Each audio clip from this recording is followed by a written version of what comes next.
Hello students. तो student जो भी बच्चे IIT JEE मेंस की प्रिपरेशन कर रहे हैं उनके लिए बहुत ही बड़ी खुशखबरी है, क्योंकि अनअकैडमी आप सभी के लिए लेकर आए India's largest fortnightly competition for IIT JEE, जिसमें आप इनाम भी जीत सकते हो। तो ये क्या है स्टूडेंट, पूरी इन्फॉर्मेशन मैं आपको बताने वाला हूँ डिटेल में। तो यहाँ पर आप देख सकते हो, ठीक है, ये सब कुछ लिखा हुआ है। अब यहाँ जानते हैं student, complete with the best and with amazing prizes. First, second, third top 100 rankers के लिए 1,000 रुपये तक के अमेजन वाउचर्स मिलेंगे। जो थर्ड पर रहेगा उसके लिए एप्पल आईपैड मिनी रहेगा, और सेकंड पर जो रहेगा उसके लिए एप्पल आईफोन 11 रहेगा, और एप्पल मैकबुक एयर रहेगा जो फर्स्ट पोजीशन पर रहेगा। ठीक है, तो बहुत ही अच्छी बात है। और फर्स्ट कॉन्टेस्ट हो रहा है स्टूडेंट आपका IIT JEE और नवंबर 8, 2020। टाइम रहेगा सुबह 11 बजे।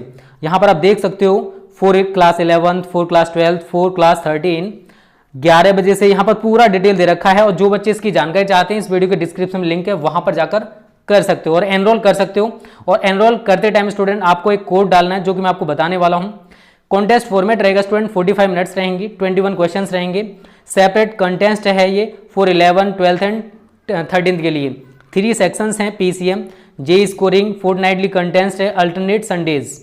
ठीक है, आगे बात करते हैं स्टूडेंट, यहाँ पर आपको पूरा सिलेबस है। तो जो बच्चे इसकी जानकारी डिटेल में चाहते हैं वो इसके डिस्क्रिप्शन में लिंक दे रखी है, वहां पर आपको मिल जाएगी। ठीक है, और एक चीज आप सभी को याद रखना है स्टूडेंट, जब भी आप एनरोल करो तो एनरोल करते समय आपको कोड यूज करना है इनका JEE 10। क्या यूज करोगे? JEE 10। ठीक है ना, तो बहुत ही अच्छी बात है आप सभी के लिए। ओके स्टूडेंट्स, हेलो स्टूडेंट्स, स्वागत है आप सभी का आपके अपने YouTube channel smart study classes पर। तो आप सभी को पता है कि इलेक्ट्रोमैग्नेटिक इंडक्शन वाला जो चैप्टर वो हमारा फिनिश हो चुका है। आज से हम न्यूमेरिकल डिस्कस करने वाले, लेकिन न्यूमेरिकल अगर आपको सीखने हैं तो सबसे ज़्यादा जो जरूरी होता है वो होता है फॉर्मूला। तो अगर आपको फॉर्मूला तैयार है तो आप आसानी से न्यूमेरिकल्स को कर सकते हो। तो सबसे पहले मैं आज आपको फॉर्मूला बताऊंगा, उसके बाद न्यूमेरिकल्स कराऊंगा। और जिन बच्चों को पूरी बुक के फॉर्मूलाज की PDF ना मिली हो, इस वीडियो के डिस्क्रिप्शन में आज शाम 8 बजे वो PDF देखने को मिल जाएगी। तो वहां से PDF को डाउनलोड कर लेना और उन फॉर्मूलाज को तैयार कर लेना जिसमें हमने पूरी बुक के फॉर्मूलाज आपको दे दिए हैं। तो यार टेंशन मत लो, बेस्ट तरीके से प्रिपरेशन करा रहे हैं और आप भी मेहनत करो, तभी आपका जो सपना है 90+ का वो पूरा हो पाएगा। सिलेबस ठीक ठाक चल रहा है, टेंशन ना लो। ठीक है, तो सबसे पहले बात करते हैं स्टूडेंट, पहला फॉर्मूला है हमारा 5b बराबर BA cos थीटा। तो जो भी फॉर्मूला स्टूडेंट आपको दे रखा है उसमें सारी चीजें आपको पता होनी चाहिए। B क्या है यहाँ पर? चुंबकीय क्षेत्र। क्या है? चुंबकीय क्षेत्र। A क्या है? क्षेत्रफल। और 5b क्या है? चुंबकीय फ्लक्स। क्या है? चुंबकीय फ्लक्स। दूसरा है E बराबर -n delta 5b upon delta t। और आप सभी जानते हो कि माइनस चिन्ह क्या रिप्रेजेंट करता है? केवल प्रेरित विद्युत वाहक बल की दिशा को। तो यहां पर E क्या है? प्रेरित विद्युत वाहक बल। विद्युत वाहक बल। n क्या है? फेरों की संख्या। और delta 5b upon delta t क्या है? चुंबकीय फ्लक्स परिवर्तन की दर। चुंबकीय फ्लक्स परिवर्तन की दर। क्लियर है? तो आपको रटना नहीं है, एक दो बार ये फॉर्मूला तैयार कर लेना। देखो फॉर्मूला तो आपको याद करने पड़ेंगे। अगर आपने थ्योरी पढ़ रखी है तो फॉर्मूलाज को तैयार करने की जरूरत नहीं पड़ेगी, क्योंकि सारे फॉर्मूलाज हम थ्योरी से ही बनाते हैं। आप सभी को मैंने ये चुंबकीय फ्लक्स की डेफिनेशन कराई थी, तो ये फॉर्मूला लिखाया था। जहां पर मैंने आपको बताया था फैराडे के प्रथम नियम, वहां पर मैंने आपको ये सूत्र लिखाया था। यहाँ प्रेरित धारा प्रेरित आवेश बताया तो वहां पर ये सूत्र लिखाए थे। तीसरा है I बराबर होता है E अपॉन R। तो आप सभी ने एक सूत्र पढ़ा होगा गलती से, वैसे मुझे पता आप सभी पढ़ते नहीं हो। V बराबर I इंटू R। क्या है ये? आप सभी को पता होना चाहिए स्टूडेंट, ओम का नियम। तो कुछ नहीं यार, यहाँ पर विभवांतर की जगह हमने प्रेरित विद्युत वाहक बल ले लिया, तो I बराबर हमारा सूत्र बन गया E अपॉन R। ठीक है, जो मैंने यहाँ लिख दिया है। तो यहाँ पर E क्या है? प्रेरित विद्युत वाहक बल है, और R क्या है? प्रतिरोध है। R क्या है? प्रतिरोध है। तो E की वैल्यू हम अगर इसको उठा के रखें, यहाँ पर देखो n delta 5 upon delta t। केवल मैंने माइनस चिन्ह नहीं दिखाया, क्योंकि माइनस चिन्ह क्या रिप्रेजेंट करता है? केवल दिशा को। अगर हम परिमाण दिखाएंगे I का तो इस प्रकार से दिखा सकते हैं। तो आप लिख सकते हो यहाँ n फेरों की संख्या, क्लियर है, डेल्टा 5 अपॉन डेल्टा t चुंबकीय फ्लक्स परिवर्तन की दर है। R बस यहाँ पर नया आया है जिसका नाम है प्रतिरोध। क्या नाम है इसका? प्रतिरोध। उसके बाद I आप लिख सकते हो प्रेरित धारा है, इंड्यूस्ड करंट है, प्रेरित धारा। उसके बाद अगला सूत्र है चौथा, Q बराबर I इंटू डेल्टा टी। तो यहाँ पर Q क्या है स्टूडेंट? प्रेरित आवेश है। Q क्या है? प्रेरित आवेश। और देखो आई का मान हमने पूरा का पूरा उठा के रख दिया, आई की जगह मैंने इसको उठा के रखा, n upon r delta 5 upon delta t into delta t से मल्टीपल कर दोगे तो डेल्टा टी से डेल्टा टी कैंसिल हो जाएगा, तो हमारे नया सूत्र बन जाएगा Q बराबर एन अपॉन आर डेल्टा 5 सारी चीजें आप जानते हो, Q प्रेरित आवेश है, N फेरों की संख्या है, R प्रतिरोध है और डेल्टा 5 चुंबकीय फ्लक्स में परिवर्तन है। अगला सूत्र है प्रेरित विभवांतर वाला, मैंने आपको बढ़ाया था ये V बराबर BBL साइन थीटा। B चुंबकीय क्षेत्र, V वेग या चाल जो भी बोले वो, L लंबाई, L क्या है जो भी चालक हमने ले रखा उसकी लंबाई होती है, और थीटा जिस कोण पर उसको घुमा रहे हैं वो आ जाएगा निकल के, ठीक है। छठा है N5B बराबर LI। तो यहाँ पर N आपको पता है फेरों की संख्या है, 5 भी पता है चुंबकीय फ्लक्स है, L यहाँ पर एक नया टॉपिक आ गया या फिर कह सकते हो नई चीज़ है, आपने पढ़ रखा है बट स्वप्रेरण गुणांक। क्या है? स्वप्रेरण गुणांक, ठीक है। और इसी में मैंने आपको आगे पढ़ाया था सेकंड डेफिनेशन करके जो लिखाया था वो हमारे ये सूत्र था, सभी को तैयार होगा, सभी को बहुत अच्छे से मैंने बताया था। L बराबर माइनस ई डेल्टा आई अपॉन डेल्टा टी। एक चीज मैं आप सभी से कहूंगा स्टूडेंट, अगर आपको थ्योरी का कॉन्सेप्ट क्लियर है तो न्यूमेरिकल्स में यार कुछ नहीं होता है, आप न्यूमेरिकल्स चुटकियों में लगा सकते हो। सबसे ज्यादा जरूरी जो होता है वो होता है थ्योरी का कॉन्सेप्ट, तो पहले आप उसे तैयार किया करो। न्यूमेरिकल्स तो यार चुटकियों में लग जाते हैं, क्यों टेंशन लेते हो। तो यहाँ पर सारी चीजें आपको पता ही है स्टूडेंट। आठवां सूत्र है U बराबर 1/2 LI0 स्क्वायर। तो L आप सभी को पता है स्वप्रेरण गुणांक है, और I0 क्या है? अधिकतम धारा, और U क्या है? कुंडली में संचित स्थितिज ऊर्जा, अधिकतम धारा। U क्या है? कुंडली में संचित स्थितिज ऊर्जा, कुंडली में संचित स्थितिज ऊर्जा, स्थितिज ऊर्जा। क्लियर है? उसके बाद मैंने अन्योन्य प्रेरण आपको बताया था, तो वहां पर सूत्र है N252 बराबर MI1। तो यहां पर M आप सभी को पता है अन्योन्य प्रेरण गुणांक है, अन्योन्य प्रेरण गुणांक, ठीक है। उसके बाद अगला सूत्र है M बराबर माइनस E2 बट्टे delta E I1 upon delta T. तो ये भी सूत्र मैं आपको पढ़ा चुका हूँ, कोई नई चीज नहीं है, सारी चीजें वही हैं जो हमने आपको पढ़ाई हैं, यही सूत्र आपको तैयार करने हैं, इन्हीं पर आप न्यूमेरिकल्स आसानी से कर पाओगे। अगर हम प्रेरकों के संयोजन की बात करें तो आप सभी को पता है कि श्रेणी क्रम संयोजन का सूत्र होता है, अगर दो प्रेरकत्व हैं तो L बराबर L1 प्लस L2, 3 होंगे तो 3 ऐड कर दोगे, समांतर क्रम है तो 1/L बराबर 1/L1 प्लस 1/L2, ठीक है। तो ये कुछ सूत्र हैं, जल्दी से इसका स्क्रीनशॉट ले लो और इनको आज ही प्रिपेयर कर लेना, क्योंकि जो मैं न्यूमेरिकल्स कराऊंगा आज वो तो आप आसानी से कर पाओगे, कोई दिक्कत नहीं है, क्योंकि ज़्यादातर न्यूमेरिकल्स इन टॉपिक्स पर ही होने वाले हैं। बट आगे जो न्यूमेरिकल्स है वो तभी समझ में आएंगे जब आपको फॉर्मूला तैयार हो जाएगा, और खुद भी प्रैक्टिस किया करो यार। कहते हैं ना प्रैक्टिस मेक्स परफेक्ट, तो अगर आप किसी भी काम को अच्छे से करना चाहते हो तो उसकी बार बार प्रैक्टिस किया करो, ठीक है। चलो इसको मिटा देते हैं, अब डिस्कस करते हैं न्यूमेरिकल्स जो कि इस चैप्टर से बन सकते हैं। तो 2 या 3 पार्ट आएंगे न्यूमेरिकल्स के, उसके बाद अगला लेसन स्टार्ट करेंगे हम प्रत्यावर्ती धारा, अल्टरनेटिंग करंट, जो कि बोर्ड एग्जाम्स के लिए बहुत ही ज़्यादा इंपॉर्टेंट है। और देखो ऑप्टिक्स की बात आप सभी कर रहे हो तो ऑप्टिक्स भी चलेगी, टेंशन ना लो, इसी महीने में हम आपका मैक्सिमम सिलेबस खत्म करा देंगे, ठीक है। देखो ऑप्टिक्स नाम प्रोवाइड करने का एक रीज़न है, आप फिर इतना सारा प्रेशर झेल नहीं पाओगे यार, ठीक है, बहुत ज़्यादा प्रेशर हो जाएगा। तो जैसे हम चल रहे हैं वैसे चलते रहो, ऑप्टिक्स में ज़्यादा कुछ नहीं है, जितना आप सोच रहे हो उतना नहीं है। अगर ये पहला पार्ट अगर हमारा खत्म हो गया जल्दी तो फिर उसमें कुछ नहीं बचता है, ठीक है। न्यूमेरिकल्स भी ज़्यादा नहीं है, न्यूमेरिकल्स यहीं से ज़्यादा बनते हैं। चलो अब डिस्कस करते हैं आज का पहला न्यूमेरिकल। देखो जो मैं कॉन्सेप्ट बताऊंगा थोड़ा न्यूमेरिकल को समझने का प्रयास करना, तभी आप न्यूमेरिकल इस चैप्टर के कर सकते हो। पहला न्यूमेरिकल हम पढ़ लेते हैं। ये कह रहा है 2 गॉस की चुंबकीय क्षेत्र की तीव्रता वाले चुंबकीय क्षेत्र में, चुंबकीय क्षेत्र दे रखा 2 गॉस, तो बी आपको दे रखा है 2 गॉस, और आप सभी को पता होगा बच्चों कि एक गॉस में 10 की पावर माइनस के 4 टेस्ला होते हैं। आप सभी को हम पढ़ा चुके हैं और बता चुके हैं। तो हम क्या करेंगे, इसको हम लिख सकते हैं आगे अगर आप लिखना चाहते हो, नहीं तो नीचे ही लिख लो, 2 गुणा 10 की पावर माइनस के 4 टेस्ला। ये हमारा बी निकल के आ गया। उसके बाद आपको दे रखा है 10 गुणा 20 सेंटीमीटर के क्षेत्रफल का एक आयताकार लूप है। तो ये आपको क्षेत्रफल दे रखा है, ए दे रखा आपको 10 गुणा 20 सेंटीमीटर स्क्वायर। तो आप क्या करोगे, 10 का गुणा 20 में करोगे 200 सेंटीमीटर स्क्वायर। आप सभी को पता है कि हमें सारे यूनिट्स एम के सिस्टम में ऐसे सिस्टम में लगाने होते हैं, तो 1 सेंटीमीटर स्क्वायर को मीटर स्क्वायर में कन्वर्ट कर दो, मैं आपको बता चुका हूँ ये सारी चीज़ें। तो 200 1 सेंटीमीटर में कितने मीटर, 10 की माइनस के 2, लेकिन यहाँ स्क्वायर है तो 10 की माइनस के 4 हो जाएगा, तो 10 की पावर माइनस के 4 मीटर स्क्वायर। अगर आप इसको और सॉल्व करना चाहते हो तो कर सकते हो। देखो 2 के आगे 2 जीरो लगा हुआ, इधर साइड 2 जीरो लगा हुआ, तो मैं इसको लिख सकता हूँ 2 गुणा 10 की पावर 2, 2 गुणा 100 लिख दो, मतलब तो वही है, 100 को हम 10 की पावर 2 लिख सकते हैं। तो कुछ छोटी छोटी चीज़ें हैं जो आपको पता होनी चाहिए बच्चों, ठीक है। गुणा 10 की पावर माइनस के 4 मीटर स्क्वायर। यहाँ पर आप देख रहे हो माइनस का 4 है, यहाँ पर आप देख रहे हो प्लस का 2 है, तो 4 में से आप 2 को हटाओगे क्या बचेगा, 2 माइनस का वो भी, तो 2 गुणा 10 की पावर माइनस के 2 मीटर स्क्वायर। यहाँ से थोड़ा सा समझना, यदि लूप का तल, अगर मैं कोई लूप मानूं, आयताकार लूप इसने बोला है, कुछ इस प्रकार से लूप है ये,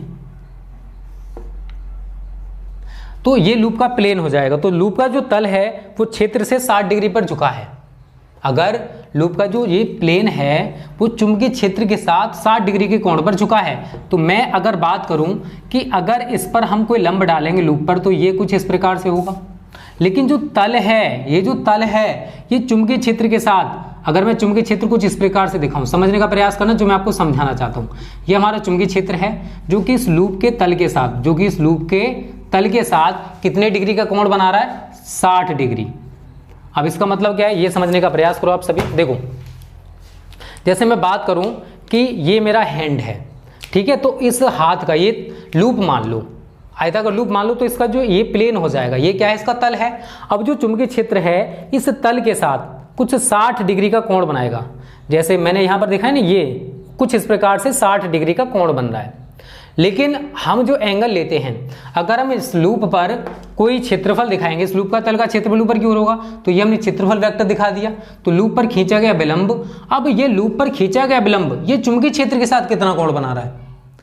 तो ये तो देखो, ये जो तल है इसका जो, अगर इस पर लंब डालोगे तो ये तो ऐसे करके 90 डिग्री का कोण बनाएगा। समझने का प्रयास करना जो मैं कहना चाहता हूँ, ठीक है। अगर कोई लूप है, इस पर अगर हम लंब खींचते हैं तो वो लंब क्या करेगा, इस तल के साथ 90 डिग्री का कोण बनाएगा, ठीक है, कुछ इस प्रकार से। अब उसने बोला है कि जो चुंबकीय क्षेत्र है वो इस लूप के तल के साथ, लूप के तल के साथ कितना कोण बना रहा है, 60 डिग्री, तो कुछ इस प्रकार से होगा। तो अब मैं आपसे कहूं कि चुंबकीय क्षेत्र और इसके बीच कितना एंगल होगा, अगर मैं आपसे कहूं कि इन दोनों के बीच कितना एंगल होगा, तो आप सभी के दिमाग में सीधी सीधी चीज निकल के आ जाएगी, सर ये जो एंगल है, अगर हमारा जो लूप था ये तो 90 डिग्री का एंगल बना रहा था, बट इस चुंबकीय क्षेत्र ने 60 डिग्री का कोण तो उस लूप के तल के साथ बना लिया। अब ये बचा हुआ एंगल कितना है, तो ये होगा 30 डिग्री, ठीक है। तो हमें इसी प्रकार से सारे न्यूमेरिकल्स यूज करने हैं।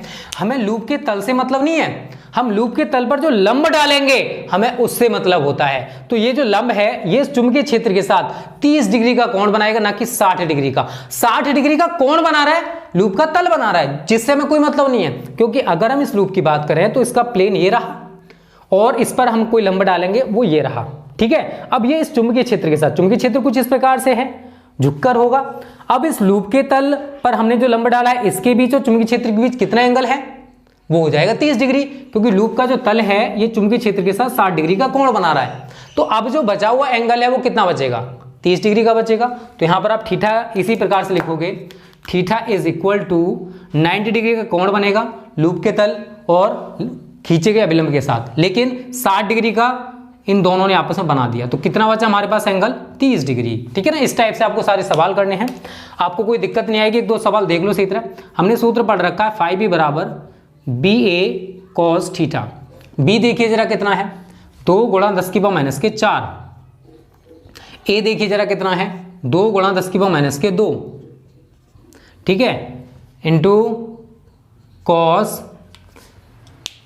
30 डिग्री, cos 30 डिग्री, ठीक है। तो 2 का गुणा 2 में कर लो, 2 दूनी 4 गुणा माइनस के 4 है, माइनस के 2 है, 10 की पावर माइनस के 6 इंटू cos 30 का मान। cos 30 का मान कितना होता है, √3/2 होता है। कितना होता है, √3/2, 2 दूनी 4। तो यही आपका आंसर हो जाएगा बच्चों, 2√3 इंटू 10⁻⁶। मात्रा आप लिख सकते हो वेबर पर मीटर स्क्वायर या टेस्ला या फिर न्यूटन पर एम्पियर मीटर, ठीक है। तो देखो कुछ नहीं था सवाल में, यहाँ पर कॉन्सेप्ट थोड़ा आपको समझना पड़ेगा। अभी जो 2 न्यूमेरिकल्स अगले हैं वो मैं इसी टॉपिक के कराऊंगा, क्योंकि आपका जो कंफ्यूजन है ना वो थोड़ा सा दूर हो जाए। कुछ नहीं है यार, अगर हम कोई लूप लेते हैं, ये मैंने कोई लूप ले लिया, ठीक है ना, लूप मान लो ये, तो इसका ये जो प्लेन है, ये जो प्लेन है कुछ इस प्रकार से है। अगर हम इस पर कोई लंब डालेंगे तो लूप के तल पर खींचा गई जो अभिलंब है इसके बीच और चुंबकीय क्षेत्र के बीच जो कोण बनेगा हमें उससे मतलब है, ना कि लूप के तल और चुंबकीय क्षेत्र से मतलब। तो लूप के तल पर जो लंब खींच रहे हैं उसके बीच और चुंबकीय क्षेत्र के बीच कितना कोण बन रहा है हमें उससे मतलब है, ना कि लूप के तल और चुंबकीय क्षेत्र के बीच कितना कोण बनेगा। बस इतना सा दिमाग में फीड कर लो, सारे न्यूमेरिकल्स आप आसानी से कर पाओगे। ठीक है, मैं इसको मिटा देता हूं। पहला न्यूमेरिकल आज का कंप्लीट हो चुका है, दूसरा यहीं पर देख लो। मैं इसको मिटा नहीं रहा क्योंकि आपको थोड़ा सा कॉन्सेप्ट इसी से समझना है। ठीक है बच्चों, बहुत ही अच्छे अच्छे सवाल हैं और कॉन्सेप्चुअल हैं, थोड़े थोड़े आगे जाके बहुत इजी बन जाएंगे, टेंशन ना लो। 2√3 × 10⁻⁶ ठीक है। चलो समझिए सेकंड न्यूमेरिकल क्या कह रहा है। न्यूमेरिकल नंबर 2, ये आज का न्यूमेरिकल नंबर 2 है।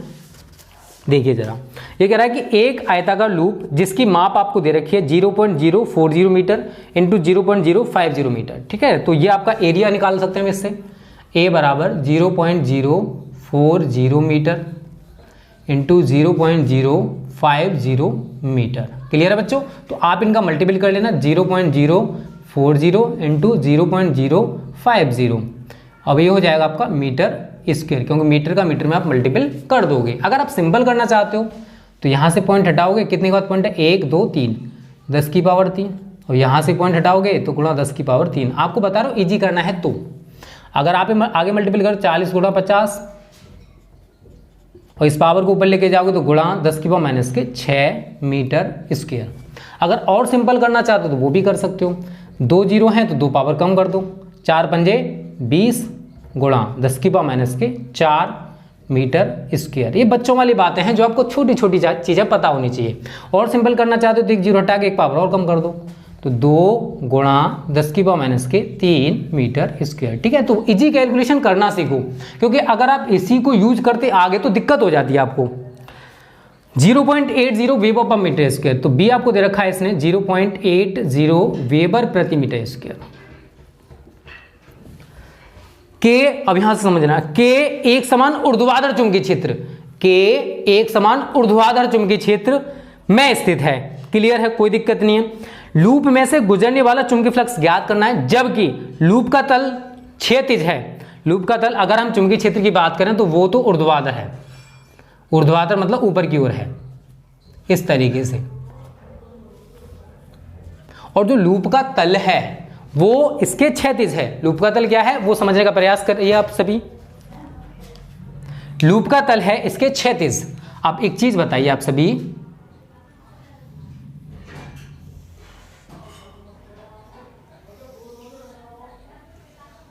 देखिए जरा, लूप का तल इसने बोला है क्षैतिज है। ठीक है, अब देखो बच्चों, चुंबकीय बल रेखाएं हैं इस तरीके से ऊपर की ओर गुजर रही हैं। ठीक है, और हमने लूप के तल को भी इसी तरीके से दिखा दिया, क्योंकि लूप का तल चुंबकीय बल रेखाएं दोनों एक दूसरे की दिशा में हो जाएंगी ऊपर की ओर ही।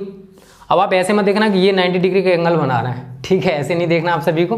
तो इसने यही बोला है और कुछ नहीं करना है, बहुत सिंपल है। देखो बच्चों, अब ये जो चुंबकीय बल रेखाएं हैं, लूप का तल इसने बोल दिया क्षैतिज है, और एक और कंडीशन में बोलेगा कि लूप का तल जो है वो ऊर्ध्वाधर है। तो उस कंडीशन में और इस कंडीशन में क्या होने वाला वो समझिए। देखो, अगर हम इस पर कोई लंब डालेंगे, अगर हम लूप के तल पर कोई लंब खींचेंगे तो कुछ इस प्रकार से निकल के आएगा।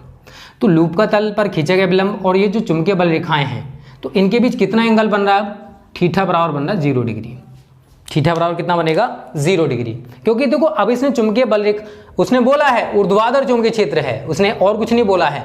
उसी से हमारा पूरा का पूरा सवाल खत्म हो गया। आप सवाल को सही तरह पढ़ना तब सॉल्व करना। सूत्र हमें वही लगाना, φb बराबर BA cos थीटा। थीटा की जगह 0 डिग्री यूज करोगे, cos 0 का मान कितना होता है 1। आगे कैलकुलेशन कर सकते हो। एक तो कंडीशन आपको ये करनी है। दूसरी उसने बोला है कि जो लूप का तल है वो चुंबकीय बल रेखाओं के ऊर्ध्वाधर है। लूप का तल ऊर्ध्वाधर है, इसी तरीके से बोला है ना, लूप का तल ऊर्ध्वाधर है। अगर लूप का तल ऊर्ध्वाधर है, लूप का तल, अगर ये जो लूप का तल है अगर इसको उल्टा कर दें, अभी तो हमने ऐसे ले रखा, अब इसको उल्टा ऐसे या ऐसे करना है। तो अगर लूप का तल ऊर्ध्वाधर होगा तो अगर हम उस पर लंब खींचेंगे तो वो लंब और चुंबकीय बल रेखाओं के बीच जो एंगल बनेगा, आप देख सकते हो यार, कैसे भी बना के देख सकते हो। अगर मैं लूप का तल कुछ इस प्रकार से कर दूं, क्योंकि हमें क्या करना, चुंबकीय बल रेखाएं, देखो चुंबकीय बल रेखाएं ऊपर की ओर जा रही हैं, ऊपर की ओर निकल रही हैं, तो हमें बल रेखा, ये तल इस तरीके से करना पड़ेगा। तो इनके बीच एंगल कितना बन के आएगा, ये 90 डिग्री का। निकल के आएगा। अगर हम इस पर लंब भी खींचेंगे ना, लंब भी खींचेंगे तब भी 90 डिग्री का एंगल निकल के आएगा, क्योंकि बल रेखाएं कुछ इस प्रकार से ऊपर की ओर जा रही हैं और इसका तल पर खींचेगा लंब इस तरीके से होगा, तो इनके बीच एंगल कितना बनेगा 90 डिग्री का। तो यहाँ पर आप थीटा बराबर कितना यूज़ करोगे 90 डिग्री।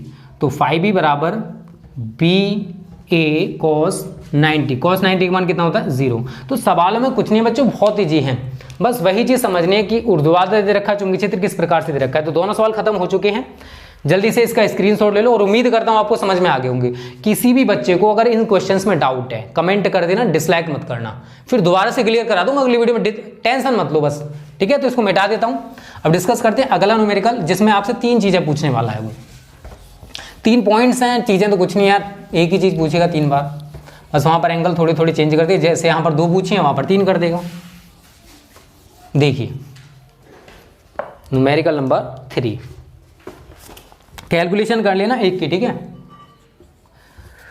ये कह रहा है 20 गुणा 30 सेंटीमीटर स्क्वायर क्षेत्रफल का एक आयताकार लूप है, ठीक है। क्षेत्रफल हो गया ए, 20 गुणा 30 सेंटीमीटर स्क्वायर, तो 20 का 30 में मल्टीपल करोगे तो 600 आ गया, 600 सेंटीमीटर स्क्वायर। आप इसे मीटर स्क्वायर में चेंज करोगे तो 1 सेंटीमीटर स्क्वायर में कितने मीटर स्क्वायर होते हैं 10⁻⁴, आप सभी जानते हो। तो 600 गुणा 10⁻⁴ मीटर स्क्वायर। बच्चों अगर आप इसे और छोटी करना चाहते हो तो आप क्या करोगे, 6 के बाद पॉइंट लगा दोगे, 2 पावर यहाँ से कैंसिल हो जाएंगी, तो 6 गुणा 10⁻⁴ मीटर स्क्वायर, ठीक है ना। तो ये बच्चों वाली बातें हैं जो आपको पता होनी चाहिए। अब बार बार हम एक ही चीज़ बताएंगे तो फिर आप क्या सीखोगे। जिसकी तीव्रता, चुंबकीय क्षेत्र की तीव्रता बी आपको दे रखा है इसने 0.3 वेबर प्रति मीटर स्क्वायर। उसके बाद आगे कह रहा है लूप से संबद्ध चुंबकीय फ्लक्स ज्ञात करना है। पहली कंडीशन है लूप का जो तल है, लूप का तल क्षेत्र के अभिलंबवत है। लूप का जो तल है, अगर हम लूप इस तरीके से ले लें, ठीक है, ये लूप का तल हो गया। अब जो लूप का तल है वो चुंबकीय क्षेत्र के अभिलंबवत है, तो इसका मतलब आप सभी जानते हो, अगर लूप का तल क्षेत्र के अभिलंबवत करेंगे तो अगर हम इस लूप पर कोई लंब डालें तो अब वो लंब और चुंबकीय बल रेखाएं वो दोनों एक दूसरे की ही दिशा में होंगी। अब बस छोटी सी चीज समझ लो, अगर आपसे चुंबकीय फ्लक्स पूछता है और कहता है कि लूप का तल क्षेत्र के अभिलंबवत है या लंबवत है, तो उस कंडीशन का मतलब है कि आपको थीटा बराबर 0 डिग्री लगाना है। आप सवाल जो बोल रहा है उससे मतलब नहीं है कि यहाँ तो लंबवत है तो 90 होना चाहिए, नहीं, लूप के तल पर लंब खींचना है और वो लंब और चुंबकीय क्षेत्र वो दोनों के बीच कितना एंगल बन रहा है उससे मतलब है। हमें इससे मतलब नहीं है कि लूप का तल और चुंबकीय क्षेत्र की बल रेखाएं इनके बीच कितना एंगल बन रहा है। तो थीटा बराबर 0 डिग्री, सीधा सीधा सूत्र हो गया, फाइव बी बराबर बी ए कॉस थीटा। एक तो आप यहां से कर दोगे। सेकंड कंडीशन, लूप का जो तल है वो क्षेत्र से 30 डिग्री पर, 30 डिग्री कोण पर झुका हुआ है, वही चीज है यार। अब जो चुंबकीय बल रेखाएं हैं और ये जो लूप का तल है इनके बीच कितना एंगल है 30 डिग्री, लेकिन लूप का तल हम तल पर खींचेगा विलंब ये होगा, तल पर खींचा गया विलंब क्या होगा, ये लूप का तल हो गया हमारा, ठीक है ना। इनके बीच ये हो गया चुंबकीय क्षेत्र और ये हो गया तल पर खींचेगा विलंब। तो अब ये वाला जो एंगल है ये कितना बचा, तो 90 - 30 कितना बचेगा 60 डिग्री। तो यहाँ यही लिखोगे थीटा बराबर 90 - 30 बराबर 60 डिग्री। तो आपको यहाँ पर यही यूज़ करना है, फाइव बी बराबर बी ए कॉस थीटा। सवालों में थोड़ी थोड़ी ट्रिक्स हैं, वो समझना पड़ेगा बच्चों आपको, ठीक है। थीटा का मान 60 लगाना। एक और कंडीशन है लूप का तल क्षेत्र के समांतर हो, या क्षेत्र के समांतर है तो आपको कुछ नहीं करना है। ये जो चुंबकीय बल रेखाएं हैं और ये जो देखो ये चुंबकीय, सपोज करो ये लूप का तल हो गया और ये चुंबकीय बल रेखाएं होगी, या फिर कह सकते हैं चुंबकीय क्षेत्र हो गया। ये दोनों की दिशा तो एक होगी, लेकिन तल पर जो खींचा गया विलंब है, ये तल पर खींचा गया विलंब है, इनके बीच और इनके बीच कितना एंगल बना चुंबकीय क्षेत्र के बीच 90 डिग्री का।